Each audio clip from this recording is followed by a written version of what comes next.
Hey folks, Nick here from AnotherBooktuber channel, and today, a triple review.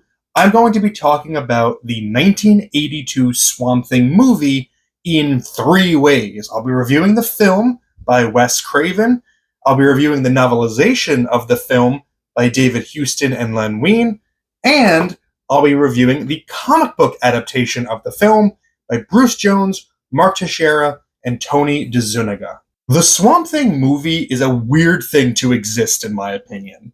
By 1982, the only real movies that were based on DC comic characters that had been released were the Adam West Batman in 1966 and the first two Superman movies with Christopher Reeve, which were, I think, 78 and 1980.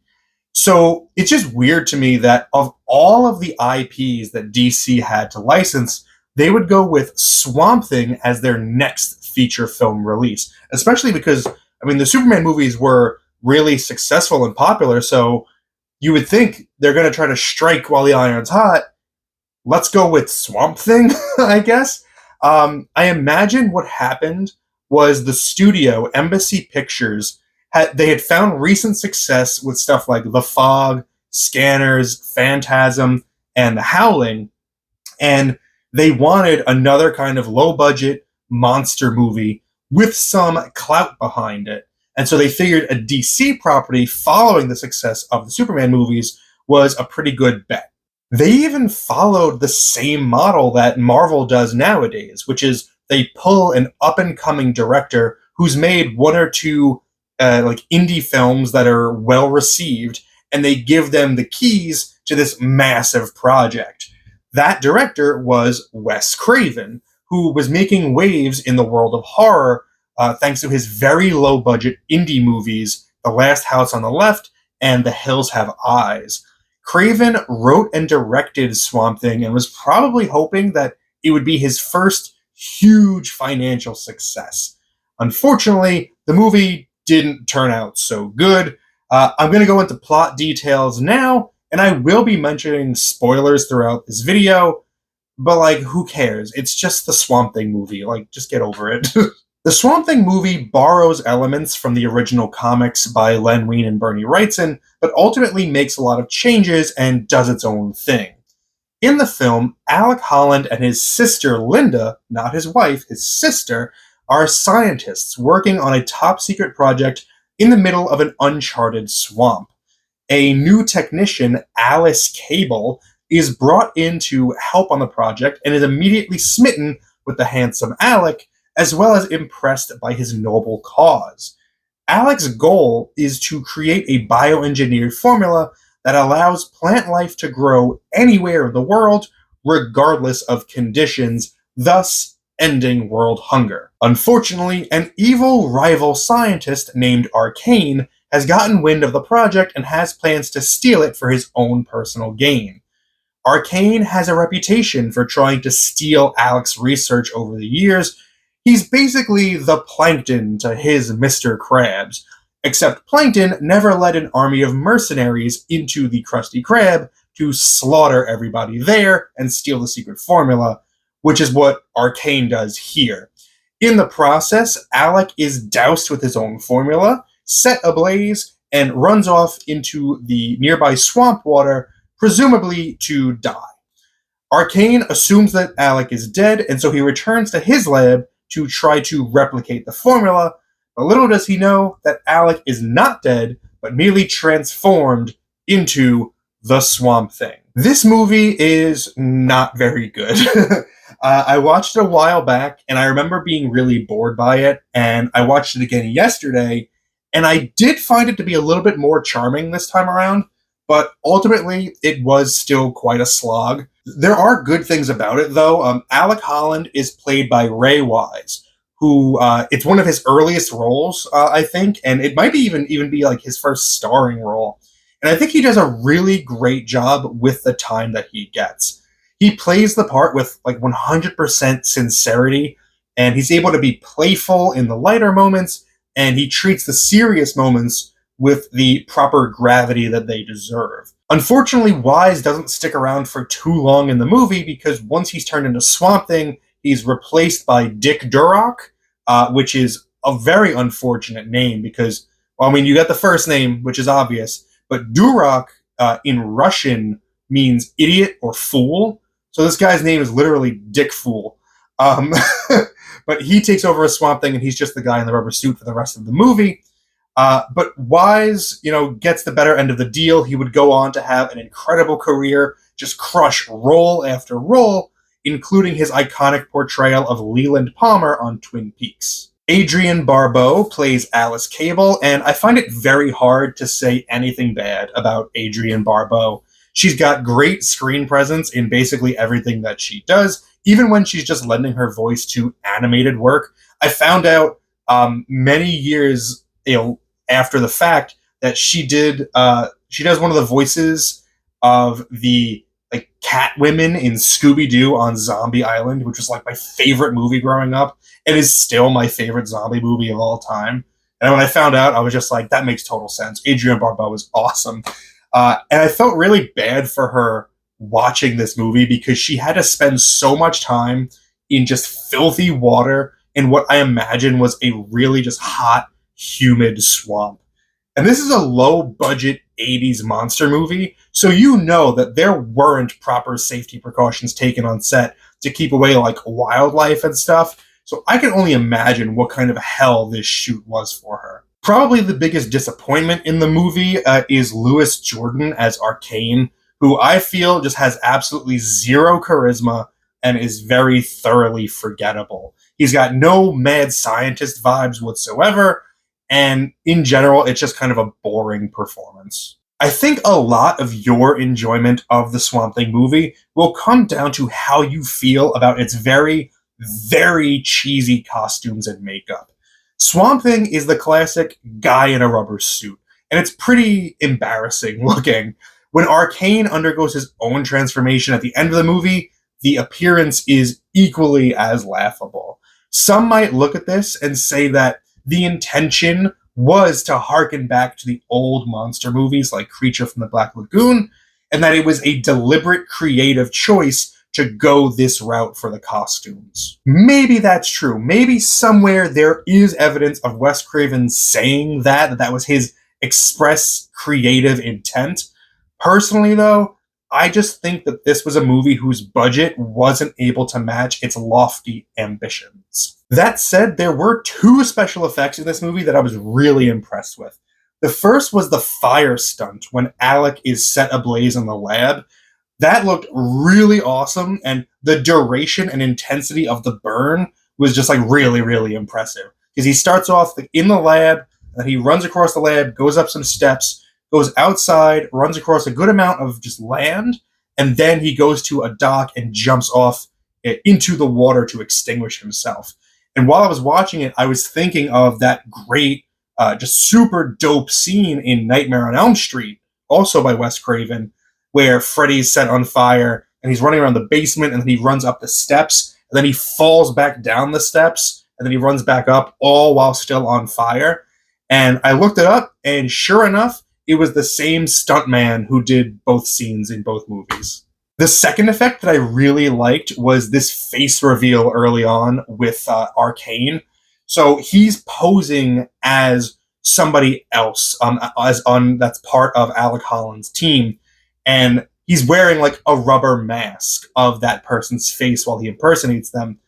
And when I remembered this, it had been a while since I'd seen it, and I was thinking oh, there's probably going to be that really cheesy shot where it's the regular actor, and then it cuts, and it's very obviously a rubber mask that he just pulls off to reveal the actor underneath, and it's going to look stupid.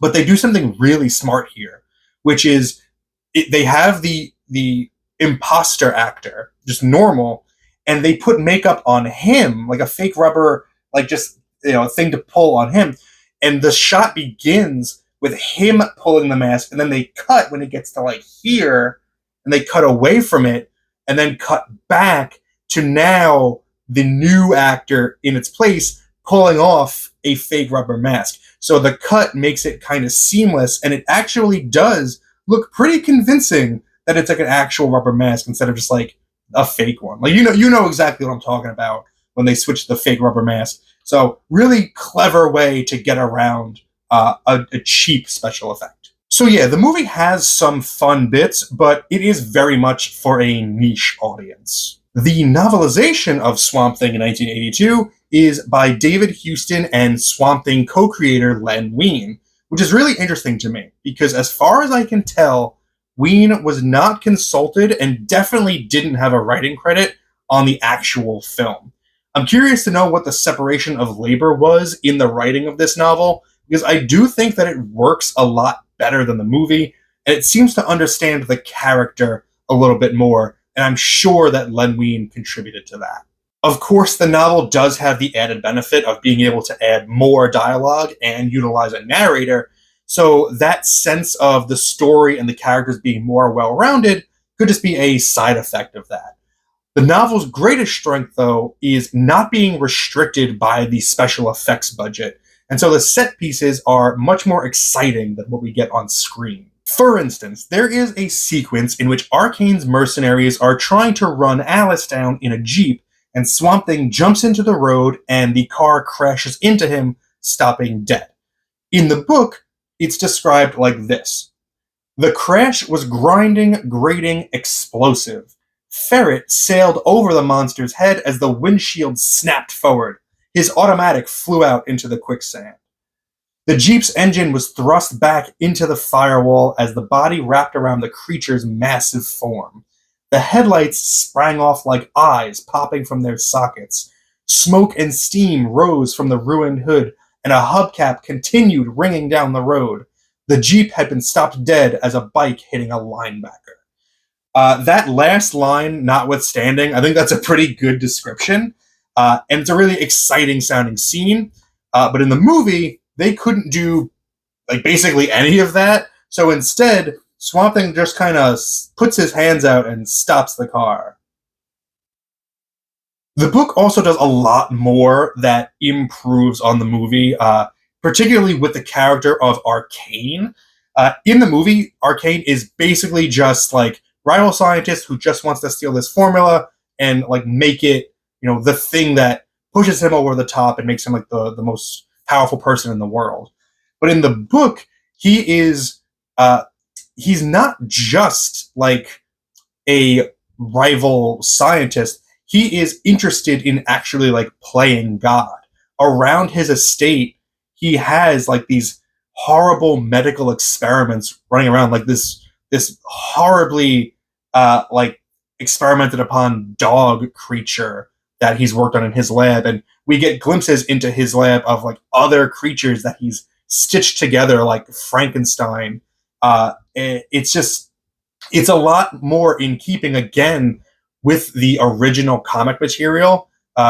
Anton Arcane in the comics created the Unmen, who were stitched together from random body parts of humans and animals, and that's explored here, whereas it's completely absent in the movie. There's also, in general, the violence in the book is a lot more clear and aggressive. So Swamp Thing straight up kills people in this. He's snapping their necks. In the case of Ferret, in this one, he rips his head off. He literally just decapitates him, then throws the head into the swamp where it's eaten by alligators. But in the movie, he just kind of grabs his head and squeezes it, and blood comes out, and then he dies. So it's more clear what the violence is here. And for everybody else, other than Ferret in the movie, you don't actually see him kill them. He'll just kind of grab them and toss them in the air, and then they'll land in the water, or they'll just land off screen and then they'll never be seen again. You also get some more scenes in here that kind of flesh out the relationship, or just the ambitions of Arcane. When he has Swamp Thing captive near the end of the book, he actually does medical tests on him to try to find out how he's still alive, kind of like the anatomy lesson, except without Swamp Thing being dead. So he does, he puts a heart monitor on him. He checks the blood flow and things like that. He looks at the lungs. He looks in his mouth just to see what's going on in there. But in the movie, there's none of that. And it's clear from the book that the movie had high ambitions and anticipated being able to do more with its set pieces. Like in that dungeon sequence near the end, in the book, Swamp Thing he's on a cross of timbers, and they're attached to these pulleys and levers, so he's able to be raised and lowered as needed. Whereas in the movie, he's just like stationary, just stuck there. So the book is a lot more fun for those reasons, but I will admit it does suffer greatly from a real lack of identity. I don't think it's a strong enough science fiction book, and it's definitely not a good horror book. And while the romance actually isn't bad in it, it's certainly not the draw here, so this does just kind of feel a little lifeless. The comic book adaptation, written by Bruce Jones with art by Mark Teixeira and Tony DeZuniga, has its moments. The story is the most pared down yet, with a lot of key scenes and characters either minimalized or completely absent. One of the biggest character interaction moments that's cut from the comic that I think is really important is the first meeting of Alec and Alice Cable. In the movie and the book, it plays out the same way. She enters the laboratory, and she, first of all, misunderstands, thinking that Alec and Linda are husband and wife. Secondly, what they're doing when she enters the lab is they've got their hands in this tub full of filthy water, and Alec kind of playfully tells her to come help out and reach her hands in because he dropped something in there. So she rolls up her sleeves and puts her hand in. And she's like, "What'd you drop in here? Like a shovel?" And then he pulls out this big rat that they're using for an experiment. And he's like, "No, this guy, he's got a micro on his fur or something or whatever. I don't know." But it's a really fun moment that creates that initial spark between Alec and Alice. And by taking that out here, it makes their romance just kind of seem really, really forced in this case. Some other stuff that was cut out of the comic that was also cut out of the movie is there's a character called Bill Darko in the book who I could totally understand why they cut him out here, because in both this and the movie, they really cut down on the amount of time we spend in Arcane's mansion. But Bill is another person who works in the swamp with the Hollands, and he also initially escapes the assault on the lab, only to be captured later by Arcane, which is where we get kind of a tour of the grounds, and we get introduced to the horrible experiments that he's doing and all that. Since all that was cut out, I guess it makes sense that they would also cut out the character from here as well. Something else that's removed here is the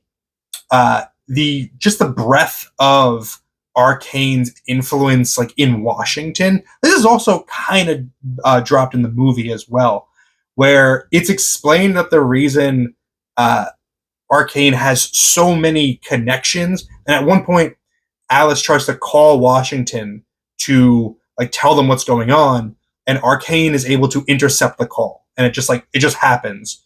And it's well, how? How does he know to intercept a call coming from a gas station and that it's going to be her, But it's because he's got connections in Washington who receive the call and then forward it to him instead of forwarding it to the right people. So, again, the book really does the most work to make Arcane a really just a more rounded character than just kind of the evil guy who can somehow do everything. I would also like to take this opportunity to address the nude scene. So the movie has a kind of infamous scandal attached to it. It's a PG movie, but there is nudity in it. Adrienne Barbeau does have a topless scene, completely gratuitous, where she bathes in the swamp.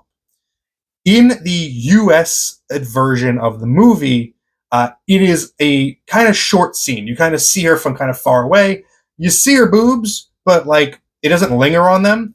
The international cut, though, the camera's just right there, and we're just it just squared up on her. We're seeing her boobs, splashing water on them.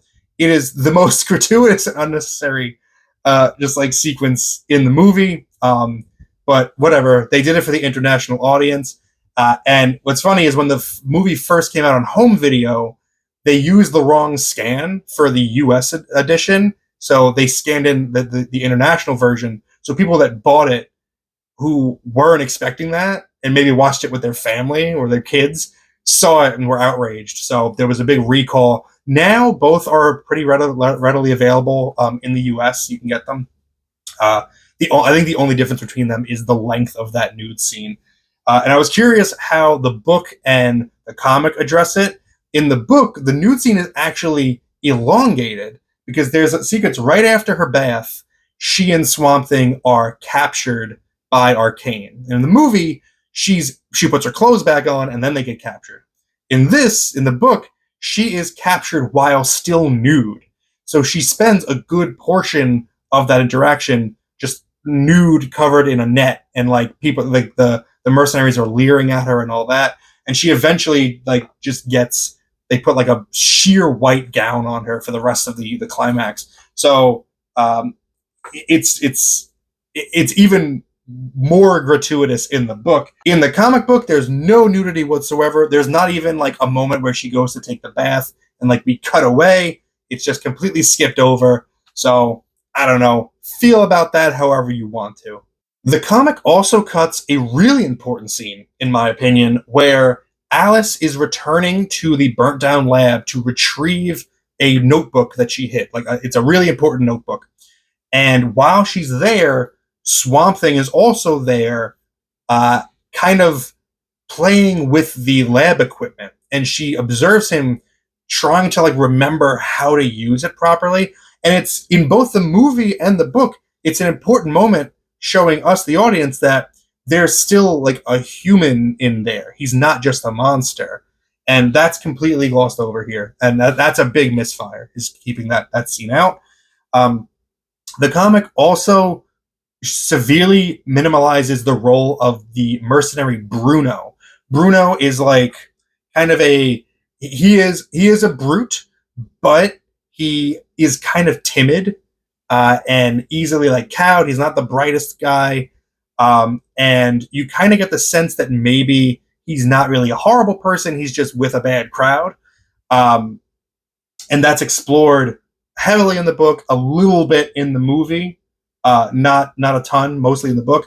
And in here, we barely get any Bruno. Like we like right at the end, we get some Bruno because he's kind of integral to Swamp Thing's escape from the dungeon. So they have to put him in there. But his actual character development, completely absent here. The art in the comic isn't bad. Mark Teixeira and Tony DeZuniga are really good artists. But considering I'm in the middle of rereading the Stephen Bissett and John Totleben issues right now, the art did feel really underwhelming. It's pretty standard monster comic fare for the most part, and it was probably really just a paycheck for these artists. There are some flourishes, though, that look really nice, and I will show you them now. All right, so the Swamp Thing comic was published as the annual. It was Swamp Thing Annual #1 during the Saga of the Swamp Thing run in the early 80s. The art by Mark Teixeira and Tony DeZuniga is not bad, but when I think of Mark Teixeira, I think of like what he did on Wolverine, which was really impressive, like aggressively like 90s. I think it was in the 90s, but like the big muscles and really just like extreme aggression. And this is just kind of muted for what I think of when I think of his type of work. I really like Tatiana Wood's colors, which, if you're watching my Swamp Thing read along, that's not the first time you've heard me say that. But I think her color choice is really, really smart. I think throughout this, the balance of colors is really great. This is probably my favorite composition in the comic, where this is Arcane holding Linda hostage at gunpoint and asking Alec to retrieve his notebooks from the safe. And so while he's doing that, slowly, this is a very tense moment. It's dragged out by the fact that we never lose sight of the gun and the arm that's pointed directly at her head. I like that sequence quite a bit. This is this is Tatiana Wood showing off, I think, in terms of the colors. This is beautiful colors. Gorgeous. I like this. This is the moment where we first get Swamp Thing emerging from the swamp. His arm reaches up and grabs Ferret and pulls him in. He's got this big bulky arm. Looks a lot better than Dick Durock's Swamp Thing in the movie. This is a great moment where he's crashing out from under the water. This is also a really smart composition because we're establishing him as like this big hulking beast, and he looks huge. In the panel, he's taking up a ton of space, and the other characters that he's, the mercenaries look very small in comparison to him because they've been flung into the distance. So it really sells his size and his just the stature. Look at these muscles. This is Mark Teixeira. This is what I think of when I think of Mark Teixeira. I think these are two really fun moments because these are the mercenaries in silhouette who are chasing after Swamp Thing, or they know that they're under attack now, so they're giving orders to like go attack, and then a bunch of them get picked off and killed, and then they have this really cartoonish moment where the black silhouettes return, but now it's them running off screen. We get like the actual smoke trail, like it's a Bugs Bunny cartoon. I think that's a pretty fun moment to me. Here we've got the car accident that I read about earlier. It's not as good as the description in the book, but it is better than the movie one because the car actually overturns. We get some flames, so we get a little bit more violence from that action. In general, Swamp Thing is a lot more imposing than the Dick Durock version in the movie. But he does still kind of look like him. He's not. It's not too far off. It's just that because it's not limited by bad makeup, it looks pretty decent. And we get the moment here where Swamp Thing faces off against Ferret, where we get the close-up of Swamp Thing's arm in the foreground as the machete's raised high, and then that arm is promptly cut off by that same machete. So good sequencing there. And then the immediate follow-up of like, that didn't land well with Swamp Thing. He doesn't like that. So he uses his last remaining hand, picks him up by the head, and we get the snap off screen. Who did the lettering? Lettering by Gaspar Saladino. I'm not familiar, but good snap. And he drops, body crumples. So that's a good sequence as well. So there's some good stuff in here for sure. It's just not, to me, I don't know. It's not like amazing, but it's serviceable. And the fact that a lot of the story beats are cut out really, I think, damages the quality of this particular adaptation. So that is Swamp Thing 1982 done 3 ways. My arbitrary and subjective grade for the movie is 4 out of 10. To the book, I will give a shaky 6 out of 10. And to the comic, a middle-of-the-road 5 out of 10. The lesson here is that when you've got a middling story, you get a middling product regardless of the medium. Let me know your thoughts on any of these Swamp Things in the comments below. Thank you for spending some time with me today, but now it's time to get back to reading.